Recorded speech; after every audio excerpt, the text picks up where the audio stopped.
नमस्कार दोस्तों। आज मैं पीओके वर्सेस सीपेक जो पाकिस्तान ऑक्युपाइड कश्मीर और चाइना पाकिस्तान इकोनॉमिक कॉरिडोर जो पीओके से गुजर रहा है या पीओके में बनाया जा रहा है, जो पाकिस्तान के ग्वादर बंदरगाह तक जाएगा या वो कंप्लीट हो चुका है। जहाँ जहाँ पीओके में कुछ विवाद हो रहे हैं उसी का मैं विश्लेषण कर रहा हूँ।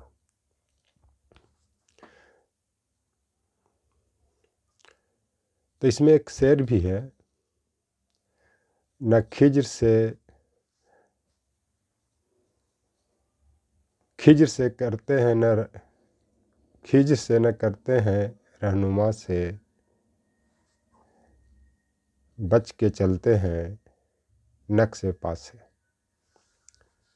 इसका मतलब यह होता है, खिज्र से मतलब होता है कि जो पथ प्रदर्शक होता है वो अपने को अवतार मानता है, जिससे माननीय मोदी जी कई बार बोल चुके हैं कि वे भगवान के अवतार हैं, उनका जैविक रूप से जन्म नहीं हुआ। रहनुमा का मतलब पथ प्रदर्शक होता है, गार्जियन होता है, और जो देश के सर्वोच्च पद पे बैठता है वो देश का पथ प्रदर्शक ही होता है। नक्श ए पाक का मतलब पदची होता है। पदची जो जिस रास्ता पर वो चलता है उसी के रास्ता को फॉलो करने वाले को पदची पर चलने वाले कहा जाता है। ऐसा स्थिति क्यों बना?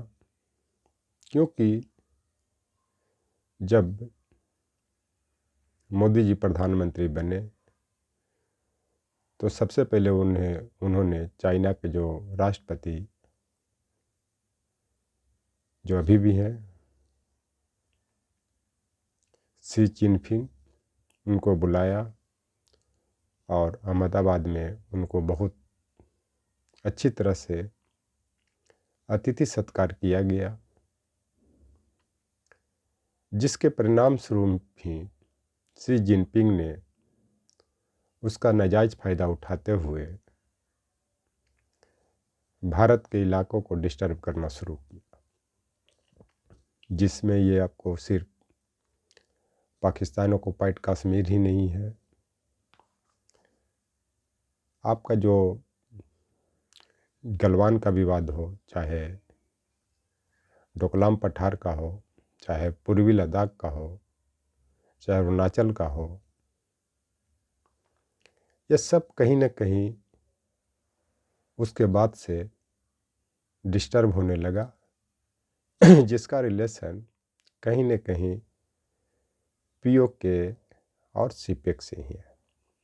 क्योंकि Xi Jinping Pakistan occupied Kashmir से चाइना पाकिस्तान इकोनॉमिक कॉरिडोर बनाना चाहता था, आज भी उसकी चाहत है, जिसका विरोध यूपीए सरकार भी कर चुकी थी, जिसके मुखिया मनमोहन सिंह थे। लेकिन आज देशवासियों को मैं ये बता देना चाहता हूँ कि इसका क्रेडिट 2014 के बाद मोदी जी लेना शुरू किए लेकिन शी जिनपिंग ने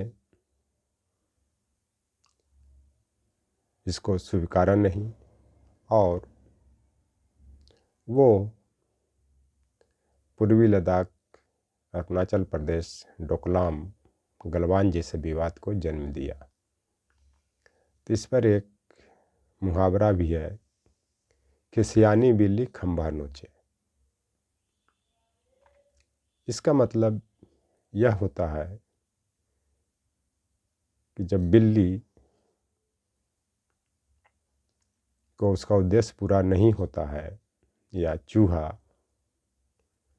उस खंभा से जंप करके भाग जाता है तो खिसिया करके वो खंभा को ही नोचने लगता है, मैंने अपनी गुस्सा खंभे पर उतारने लगता है। उसी तरह से जब शी जिनपिंग चाइना के राष्ट्रपति की लोग को लगा कि कांग्रेस सरकार के टाइम से ही इसका विरोध हो रहा था, तो मोदी जी को भी और बीजेपी के नेतृत्व वाली एनडीए सरकार को भी विरोध करना मजबूरी हो गया, जिसके परिणाम स्वरूप शी जिनपिंग ने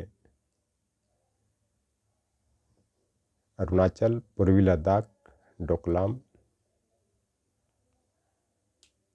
जैसे इलाकों को डिस्टर्ब करना शुरू किया और 2017 आते आते इस विवादित क्षेत्र में अपने सेना को भेजना शुरू किया, जिसके परिणाम स्वरूप ही मई जून 2020 में गलवान की घटना घटी। तो इसका कहीं न कहीं जो विवाद का उद्भव है वो पीओके से ही है, जहाँ पे सिर्फ भारत ही नहीं बलूचिस्तान प्रांत के लोग, जो पाकिस्तान का स्टेट भी है, विरोध कर रहे हैं और डू एंड डाई की स्थिति बनाए हुए है। चूँकि एक तरह से वो अपने संप्रभुता पर आघात मान रहे हैं, भारत भी अपने संप्रभुता पर आघात मान रहा है, इसी कारण उसको विरोध कर रहा है। चूँकि पीओके भारत का पार्ट्स है, ये मैं नहीं सारी दुनिया जानती है, और इस चीज़ को भारत के माननीय गृह मंत्री अमित शाह ने पार्लियामेंट में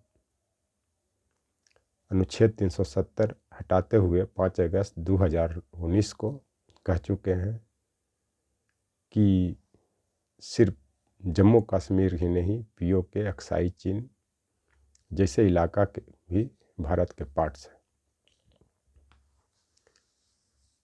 तो इस विवाद के कारण ही भारत और चाइना के बीच विवाद उत्पन्न हुआ। क्योंकि पाकिस्तान में इतनी शक्ति नहीं है, इतना ताकत नहीं है कि वो भारत को विरोध कर सके, इसलिए पाकिस्तान हमेशा चाइना के कंधे पर बंदूक रखकर चलाना जानता है।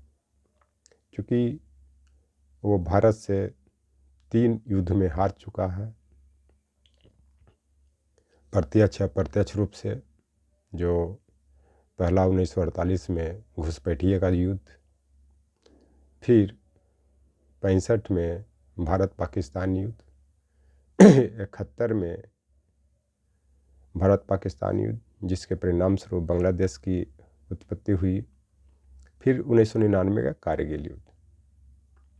इस कारण वो चाइना को उकसाते रहता है, और चूँकि पाकिस्तान चाइना के तुलना में भारत के नज़दीक बसा हुआ है, तो सारी इन्फॉर्मेशन उसको आईएसआई के द्वारा चाइना को मिलते रहता है। इस चलते ये जो सीपेक का जो प्रोजेक्ट है उसको भारत सरकार को पीओके में बनने से पूरी तरह रोकनी चाहिए, ताकि देश की संप्रभुता बनी रहे। नहीं तो चाइना अगर पीओके में सीपेक का निर्माण कर दिया तो एक तरह से पीओके भारत के हाथ से निकल जाएगा, क्योंकि पाकिस्तान ने बहुत सा क्षेत्र चाइना को दे चुका है। जो 62 के युद्ध में भारत की हार हुई थी, अक्साई चीन भी उसके कब्जे में है। तो इस चलते अगर भारत चाइना में युद्ध भी हो, फिर भी ये चाइना पाकिस्तान इकोनॉमिक कॉरिडोर को पीओके में किसी भी कीमत पर रोकने की आवश्यकता है। थैंक्स।